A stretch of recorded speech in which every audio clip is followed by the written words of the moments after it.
नमस्कार, आप सबका स्वागत है हमारे चैनल नेक्स्ट 9 न्यूज़ में। मेरा नाम है दीपक गुप्ता।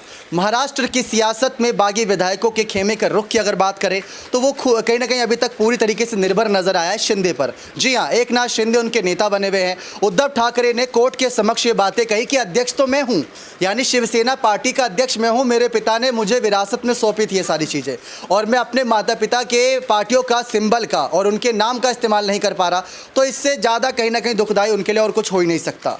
बागी विधायक हुए, महाराष्ट्र में देखा ऐतिहासिक घटना थी, लेकिन बागी विधायकों को मनाने के लिए रश्मि ठाकरे जनता के बीच गई। लगातार फ़ोन भी किए गए थे रश्मि ठाकरे के द्वारा और संपर्क साधने की कोशिश की गई थी। किसी भी कोशिश में इस बगावत को रोकने का निष्कर्ष ढूंढा जा रहा था, लेकिन कोई निष्कर्ष नहीं निकला। बगावत हुई, सरकार बदली, सरकार को 150 दिन से ज़्यादा हो गए। 40 विधायकों से बनी, समर्थन किए सरकार, 40 दिनों में पहला कैबिनेट विस्तार हुआ। अब अगर देखा जाए 150 दिन की यहाँ पर चर्चा हो रही है और दूसरा कैबिनेट विस्तार का अता पता नहीं है। कईयों ने यह बात कही कि बीएमसी चुनाव तक, जी हां, बीएमसी चुनाव तक शिंदे का इस्तेमाल किया जाएगा। शिंदे का इस्तेमाल जब हो जाएगा, शिवसेना का नाम का इस्तेमाल हो जाएगा, तो बीएमसी चुनाव से जीतते ही बीजेपी शिंदे को अलग कर देगी, यानी कि यूज एंड थ्रो। अब इसी बात को लेकर एक बड़ा मुद्दा बनाया गया और इन्हीं मुद्दों को लेकर सवाल भी उठाए जा रहे हैं। जनता ये जानना चाह रही है कि इस समय शिंदे के विधायकों का क्या कहना है।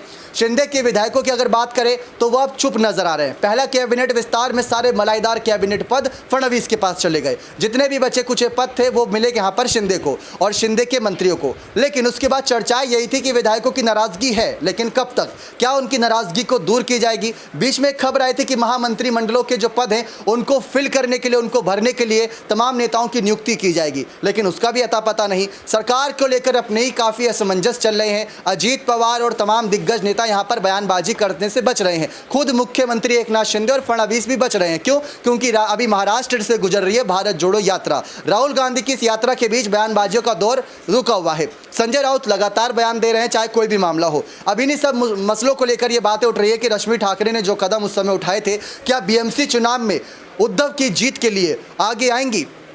क्योंकि रश्मि ठाकरे की अगर बात करें, हमेशा से एक सक्रिय महिला के तौर पर रही है और शिवसेना की पहली महिला नेता थी वो, जिन्होंने आगे आकर जिम्मेदारी संभाली थी बाला साहब ठाकरे के नेतृत्व में। बाला साहब के साथ रहते रहते कई सारे कामों पर उन्होंने अपने योगदान दिए। तो उन सबको लेकर चर्चा हो रही है, क्या बागी विधायकों में से किसी भी विधायकों को वापसी अपने घर मातोश्री बुला पाएंगी। क्योंकि समझने का खेल यह है कि 2/3 बहुमत की बात की जाती है। 2/3 बहुमत यानी कि 55 में से 39 करीब यहाँ पर विधायक शिंदे के पास है, लेकिन 36 से ज़्यादा रहने चाहिए, तभी चुनाव आयोग का फैसला उनके पक्ष में आएगा। अब 2/3 बहुमत अगर रखना है तो कम से कम 40 विधायक उनको रखने होंगे, लेकिन अगर 3 से 4 विधायक भी यहां पर शिंदे के पास हटते हैं तो समझ लीजिए बहुमत का सवाल नहीं उठता 2/3 का, वहीं पर वो बहुमत शांत हो जाएगा। और उद्धव की बात नहीं मानी, आदित्य की बात नहीं मानी, संजय राउत की बात नहीं मानी, किसी की बात नहीं मानने बागी विधायक, तो क्या रश्मि ठाकरे खुले तौर पर सामने आएंगी। ऋतुजा लटके की जीत का जश्न रश्मि ठाकरे ने मातोश्री में बनाया। संजय राउत जब जेल से बाहर आए तो रश्मि ठाकरे ने उसका जश्न मनाया, लेकिन क्या अपने पति उद्धव की जीत शिवसेना के तौर पर और साथ ही साथ बीएमसी की जीत को साथ में आगे सेलिब्रेट करती नजर आएंगी। एक बहुत बड़ा मुद्दा बना हुआ है।